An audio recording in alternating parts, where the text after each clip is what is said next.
부활 생명으로 충만한 삶이 될 수 있기를 소원합니다. 네, 여러분 안에 샘솟는 기쁨이 충만할 수 있기를 소원합니다. 우리가 집회에 나가면 느낄 수가 있는데요. 예, 샘솟는 기쁨, 바로 우리가 꽃들을 통해서 느낄 수가 있습니다. 네. 자, 예수 그리스도께서 십자가 부활로 우리에게 완전한 구원을 이루어 주셨어요. 주님은 우리에게 완전한 복음이 되어 주셔서 우리에게 구원의 사람이 되게 하셨습니다. 주님 안에 있는 그 천국의 풍성함이 여러분에게 임할 수 있기를 소원합니다. 아름다운 봄날이 되었습니다. 완연한 봄이 되었다는 것을 느낄 수 있는 증인이 있다면, 그것을 증언하고 있는 증인이 있다면 바로 꽃들이라고 할 수가 있겠죠. 네, 꽃들이 만발하고 있고 아름다운 미소를 여러분에게 보내고 있습니다. 여러분 느껴지십니까? 네, 저는 느끼고 있는데요. 네, 꽃들이 여러분을 향해서 아름다운 미소를 보내고 있습니다. 여러분을 축복하고 있습니다. 하나님께서 여러분에게 아름다운 꽃과 자연을 통해서 여러분을 축복하고 계심을 우리가 믿을 수 있기를 소원합니다. 네, 한번 따라서 할까요? 하나님께서 나를 축복하고 계십니다. 네, 하나님께 감사와 찬양을 드립니다. 자, 노벨 문학상을 받은 한강 씨가 소년이 온다라는 그런 책을 써서 제가 이것을 이제 독서 모임에서 나눈 적이 있는데요. 거기에 한 가지 질문이 있었어요. 그것은 공수부대가 도청으로 진입을 앞두고 있을 때, 진격을 앞두고 있을 때 그날 밤 왜 도청을 지킨 사람들은 도망가지 않았을까? 예, 도청을 지키는 그것은 자살행위나 마찬가지였기 때문에 충분히 도망갈 수 있는 시간이 있었음에도 불구하고 왜 가지 않았을까? 예, 그 질문에 저는 한 가지 생각이 떠올랐습니다. 그동안의 희생에 대해서 증인으로 남기 위해서라고 말이죠. 그들의 죽음이 그냥 헛되지 않도록 하기 위해서 내 형제의 죽음을 위한 증인이 되기 위해서, 그리고 또 민주주의를 지켰다라고 하는 증인으로 남기 위해서 그들이 거기에 남지 않았을까, 그런 생각을 해보았습니다. 그런 마음으로 그들이 증인으로 산화되어 갔던 것이다 라고 말이죠. 오늘 말씀에도 증인들이 등장하고 있어요. 예수님의 그 뒤를 따르는 그 제자들을 향해서 주님께서는 그들이 부활의 증인이라고 말씀을 하고 계십니다. 주님께서 직접 주님의 뒤를 따르는 사람들을 향해서 말씀을 하고 계신 것이죠. 예수님은 부활하시고 지상에 40일간 머무셨죠. 많은 사람들에게 자신을 보여주셨어요. 그리고 오늘 본문은 이제 승천하시는 말씀입니다. 하늘로 올라가시게 되죠. 주님은 승천을 앞두고 제자들과 무리들에게 매우 중요한 당부를 하고 계십니다. 유언의 말씀을 남기고 계시는 것이죠. 굉장히 중요한 말씀입니다. 자, 사람들에게 부활의 능력으로 살아가라고 말씀하고 있는 거예요. 그리고 부활의 증인이 되라고 말씀하고 계십니다. 예수님을 따라가는 사람들이 바로 부활의 증인이라고 말씀을 하고 계시는 거예요. 여러분, 지금 이 자리에 계신 여러분 모두는 주님을 따라가는 그리스도인들인 줄 믿습니다. 그렇다면 우리가 바로 부활의 증인이 되라고 말씀을 하시는 겁니다. 한번 따라서 할까요? 나는 부활의 증인입니다. 네, 우리 옆 사람에게 부활의 증인으로 살아갑시다. 인사 나눌까요? 부활의 증인으로 살아갑시다. 네, 그렇습니다. 자, 우리가 첫 번째로 부활의 능력으로 살아가는 것이죠. 네, 우리 지난주에 부활 신앙이 가득한 부활의 생명으로 살아간다고 말씀을 했습니다. 부활 신앙을 가지면 우리가 놀라운 일들이 일어나게 되는데요. 첫 번째는 부활 신앙은 예수의 능력으로 살아간다는 것이죠. 부활 신앙은 내 수준이 아니라, 인간의 수준이 아니라 예수의 능력으로 살아가는 것입니다. 삶의 어둠을 이기게 되는 것이죠. 왜냐하면 죽음을 이기신 예수님으로 인해서 우리는 인생의 어둠과 염려와 그리고 고통을 이길 수가 있다는 것이에요. 부활신앙은 바로 예수의 능력으로 살아가는 것이죠. 그리고 두 번째는 부활신앙은 이미 소망이 주어진 것을 확신하며 살아가는 것이죠. 예수님은 부활의 소망을 확신하며 사역을 하셨어요. 그래서 자신의 죽음도 제자들에게 거듭 말씀하시면서 하지만 다시 살아날 것이다 라고 말씀을 하셨던 것이죠. 그래서 주님은 이미 주어진 소망으로 고난을 감당하신 것이었습니다. 여인들과 제자들로 부활의 소망을 가지게 되었죠. 그래서 로마의 핍박 속에서도 초대교회는 복음을 전하면서 더욱더 부흥할 수 있게 되었습니다. 핍박 속에서도 말이죠. 자, 여러분, 아브라함도 부활 신앙을 가졌다라는 거예요. 예, 이미 주어진 소망을 바라본 그 믿음이 바로 아브라함의 믿음이었습니다. 하늘의 별과 같은 자손이 그에게 임할 것을 하나님께서 말씀하셨고 아브라함은 그대로 믿었어요. 그는 약속의 아들 이삭 하나뿐이었지만 어떻게 되었죠? 모든 믿는 자의 조상이 된 줄 믿습니다. 이것이 바로 부활 신앙을 가졌기 때문이었어요. 이미 소망이 주어진 것을 본 거예요. 자기 세대에 이루어지지 않았지만 그는 반드시 하나님께서 나를 통해 하늘의 별과 같은 자손이 임할 것을 미리 본 것이었습니다. 여러분, 비록 여러분에게 이처럼 아브라함처럼 자녀가 하나뿐이더라도 하늘의 별과 같은 역사가 임하는 것을 우리가 미리 볼 수 있기를 소원합니다. 이것이 바로 믿음이에요. 그리고 그렇게 살아가는 것이 바로 믿음의 삶이 되는 것입니다. 자, 그리고 세 번째는 부활신앙은 하늘의 풍성함으로 살아가는 것이죠. 여러분, 예수님의 사역은 어떤 사역이라고 이야기했죠? 천국 사역이었어요. 주님의 역사는 하늘의 풍성함이 임하는 사역이었습니다. 부활신앙은 하늘의 풍성함을 따라 살아가는 거예요. 이미 부유한 자이니 그것을 믿고 부지런하게 살아가는 것이죠. 더 중요한 것은 이미 부유한 자이기 때문에 어떻게 돼요? 남에게 사랑을 베풀며 살아가는 것입니다. 내가 지금은 남들보다 풍족함이 있는 것은 아니지만 이미 내 속에 천국이 있고 부유한 사람이기 때문에 다른 사람을 도우며 살아가는 것이죠. 자, 이미 부유한 자이기 때문에 남의 허물을 덮어주고 용납하고 포용하며 살아간다는 것입니다. 부유한 자는 예수님처럼 모든 사람을 포용하는 사람입니다. 예수님처럼 모든 사람을 구원으로 이끄는 사람이 바로 부유한 사람인 것입니다. 예수님의 모든 풍성함을 따라 살아갈 수 있기를 소원합니다. 그래서 사람을 사랑하고 구원에 이르도록 하는 하나님의 사람이 될 수 있기를 소원합니다. 자, 그래서 오늘 말씀 두 번째는 부활의 증인으로 살아간다는 것입니다. 오늘 본문의 핵심은 부활의 증인이 되라고 말씀하고 계시는 것이죠.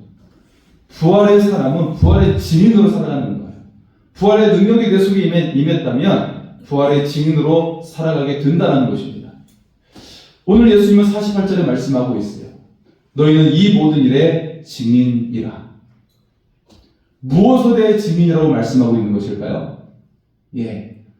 주님께서 증인이라고 우리에게 말씀하셨는데 무엇에 대해 증인이라고 말씀하고 있는 것일까요? 우리 46절과 47절의 말씀을 한번 보겠습니다. 같이 읽겠습니다. 시작. 또 요시의 엘리야시 그리스도가 고난을 받고 제3일에 죽으리라 하고 살아날 것과 또 그의 이름으로 제3을 받는 행위가 예루살렘에 시작하여 모든 족속에게 전파될 것이 기록되었으니. 아멘. 자, 주님은 우리에게 증인이 되라고 말씀을 하셨습니다. 자, 그 증인이 되라고 하는 그 내용은 주님께서 고난을 당하시고 3일 만에 다시 살아나셨죠.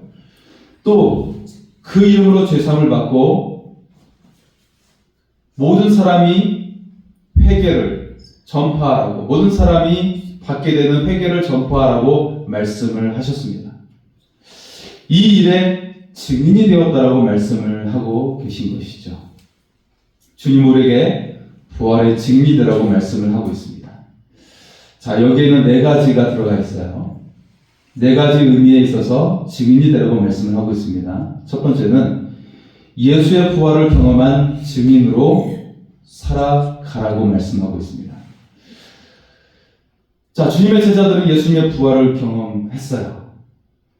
그리고 자신의 모든 삶을 다해 부활의 증인으로 살아가게 됩니다. 주님의 제자들과 여기 모인 무리들은 주님의 그 부활의 증인으로 자기의 목숨까지도 걸게 됩니다. 어떻게 이런 일이 일어날 수 있을까요? 자, 중요한 것은 그러한 그들의 믿음의 결단으로 세상이 바뀌게 되었다는 것입니다. 세상의 변화가 일어나기 시작되었어요.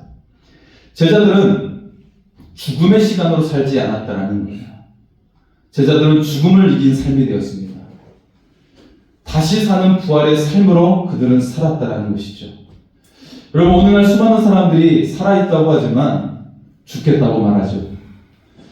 살아있는데 죽겠다라는 말을 많이 하죠. 일이 많으면 일이 많아 죽겠다고 이야기하고 있고, 일이 없으면 일이 없어 죽겠다고 말을 합니다.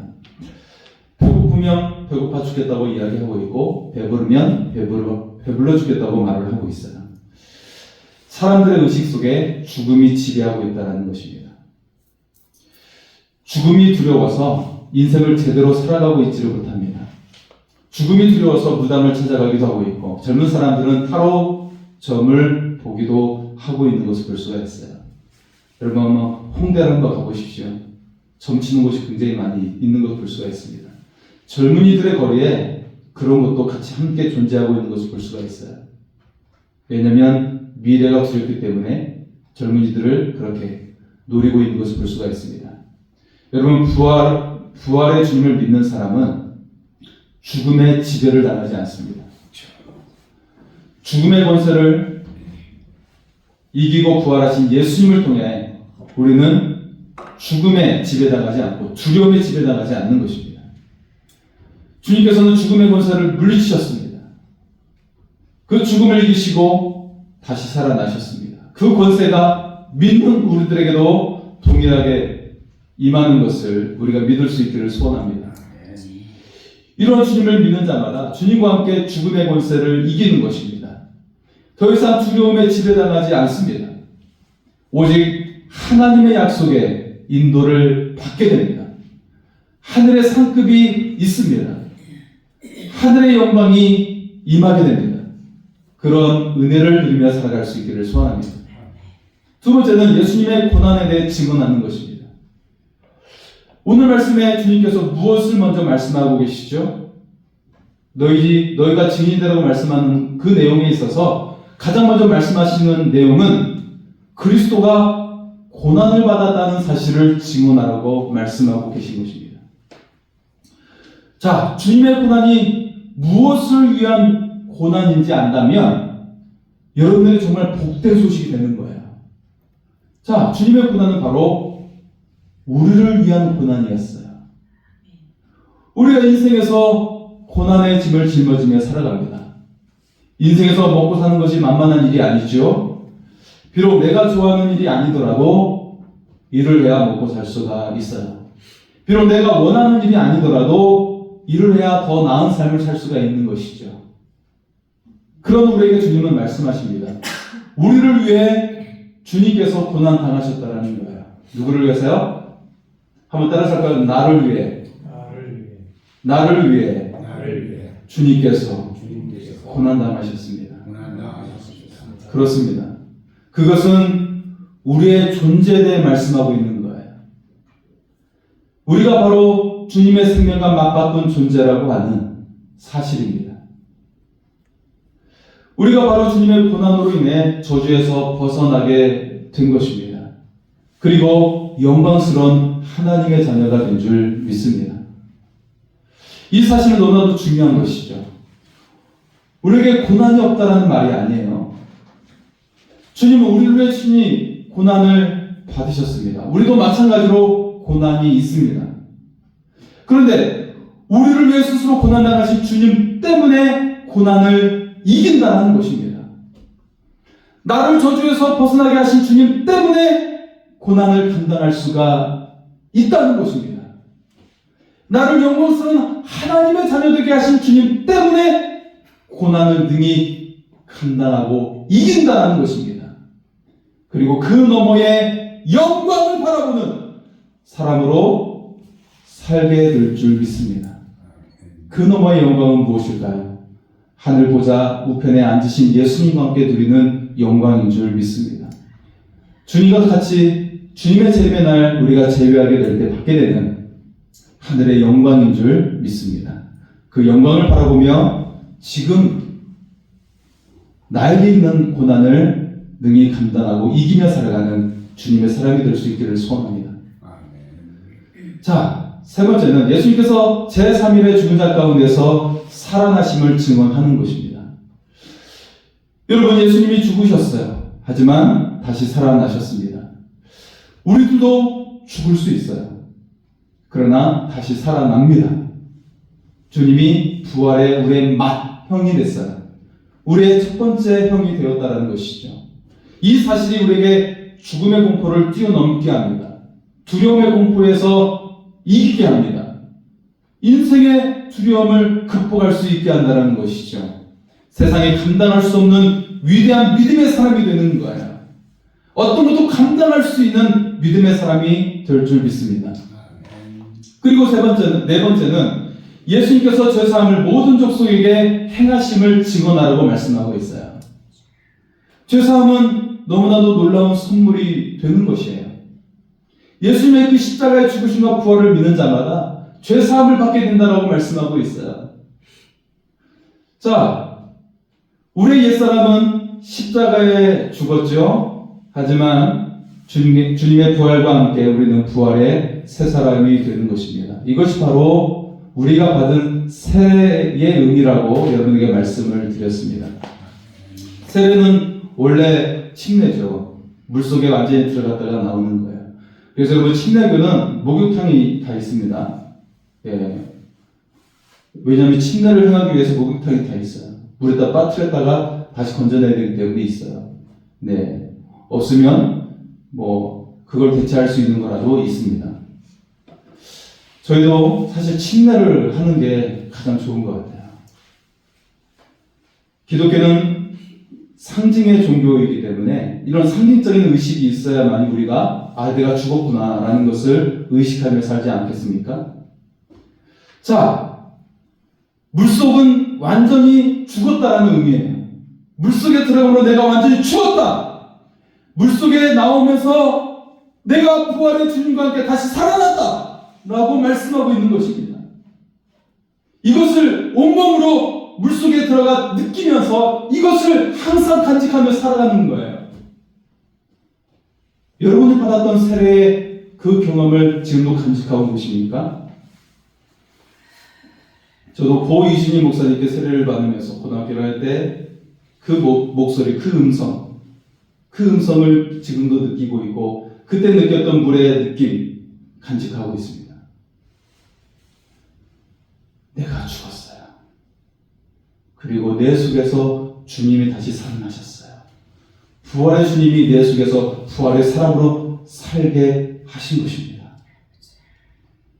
여러분, 죄사함이 없는 인생은 살아있다고 볼 수가 없어요. 죄사함이 없는 인생은 죄의 짐을 짊어지며 살아가는 사람들입니다. 인생의 언덕을 오르는데 무거운 바위를 등에 짊어지고 살아가는 것과 올라가는 것과 같은 거예요. 죄사함이 없는 인생은 인생의 마라톤을 달려가는 데 있어서 다리에 철덩어리를 짊어지고 달려가는 것과 같은 것이에요. 왜냐하면 죄짐은 사람에게 있어서 어느 누구도 해결할 수 없는 것이기 때문에 오직 예수님만이 해결해 줄 수 있는 것이기 때문에 그렇습니다. 누구에게나 죄짐을 다 짊어지고 있어요. 예수님 없이는, 그 십자가의 능력 없이는 해결할 수가 없어요. 죄사함을 해결하지 않는 인생은 성공할 수가 없어요. 성공했다고 할지라도 그에게는 가족도 없고 친구도 없어요. 진실된 사람이 없다라는 거예요. 죄의 짐은 그만큼 무섭습니다. 이런 예화가 있죠. 어떤 중년 여성이 평생에 모은 돈으로 호화 여객선을 타게 되었어요. 여객선에서 먹기 위해서, 그 안에서 먹기 위해서 빵과 과일과 음료수를 준비해 갔죠. 그녀는 여객선 안에서 호화 레스토랑에 거기에서 식사를 하는 사람들을 보며 부러워했어요. 그러나 비용을 아끼기 위해서 자신이 준비한 도시락을 먹으면서 그곳을 구경하며 다녔습니다. 어느덧 마지막 날 저녁이 되었죠. 이제 마지막 저녁을 보내게 되었으니 이제 레스토랑에 들어가서 한 끼 정도는 먹어야겠다라고 생각을 했습니다. 자, 식사를 마치고 계산을 하기 위해 직원을 불렀어요. 그런데 직원이 이렇게 말을 하는 것이죠. 여기선 비용에 식사까지도 간식까지도 모두 포함이 되어 있습니다.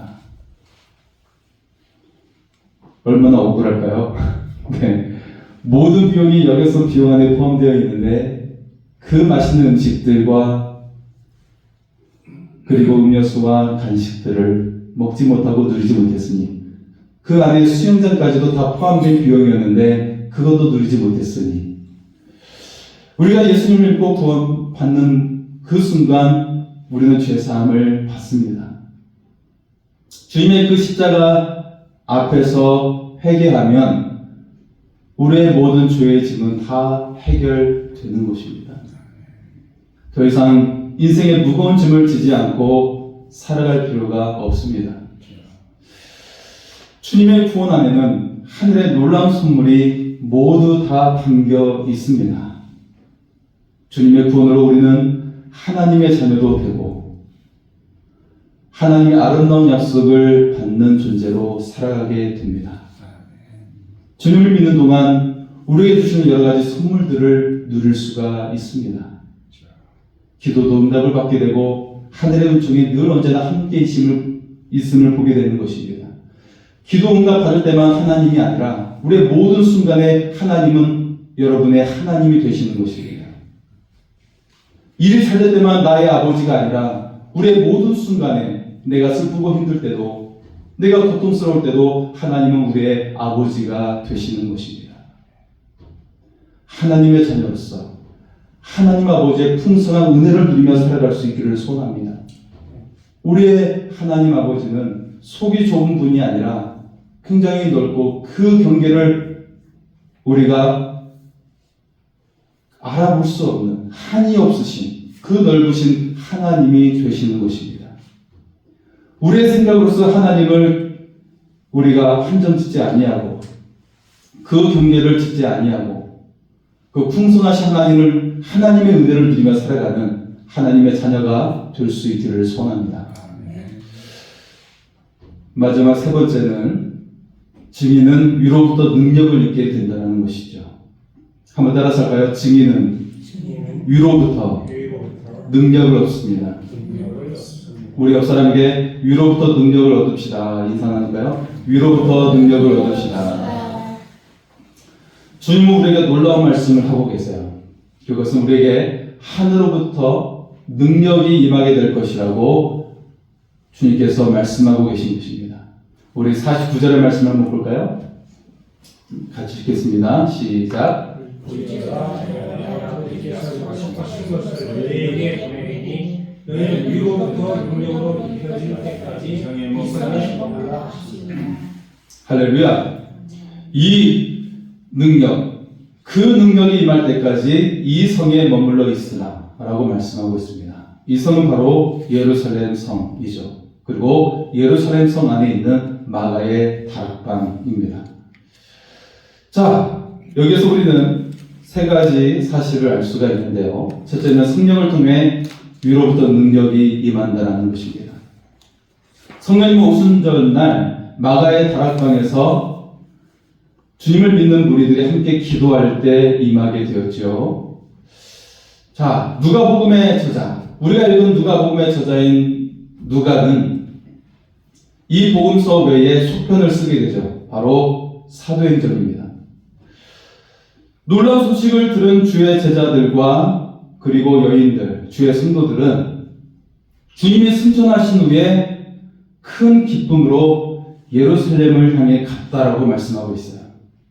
그리고 늘 성전에서 하나님을 찬양했다는 것입니다. 자, 52절과 53절의 말씀을 한번 볼까요? 같이 읽겠습니다. 그들이 그에게 경배하고 큰 기쁨으로 예루살렘에 돌아가 늘 성전에서 하나님을 찬송하니라. 할렐루야. 어떻게 했습니까? 예, 큰 기쁨으로 예루살렘에 돌아가 늘 성전에서 하나님을 찬송했다라고 말씀하고 있습니다.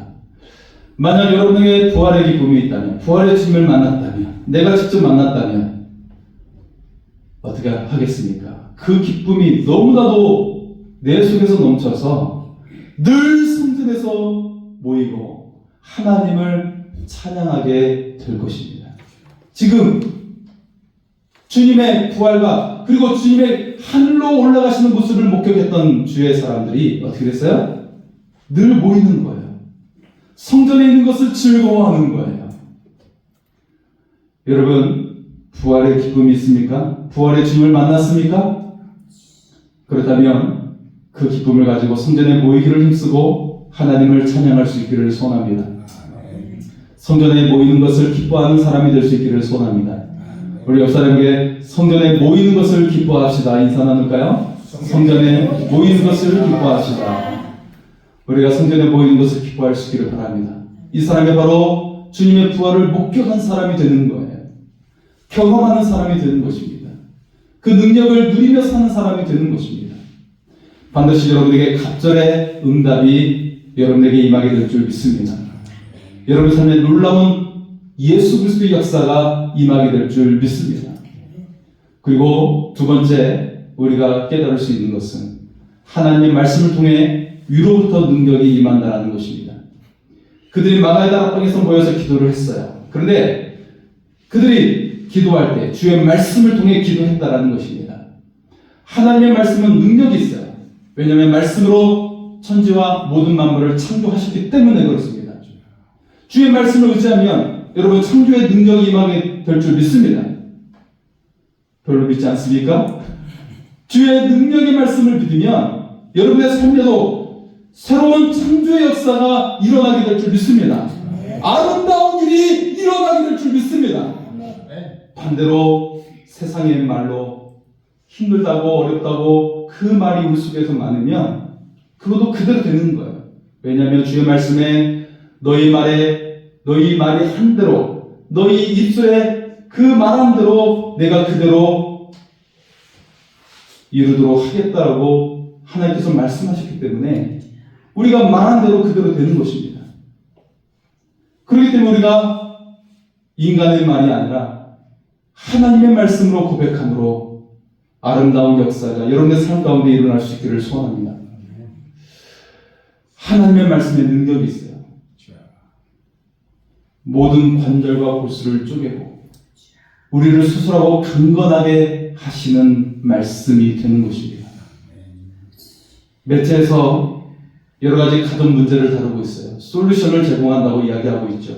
자녀 솔루션, 부부 솔루션, 연애 솔루션 등을 다루고 있습니다.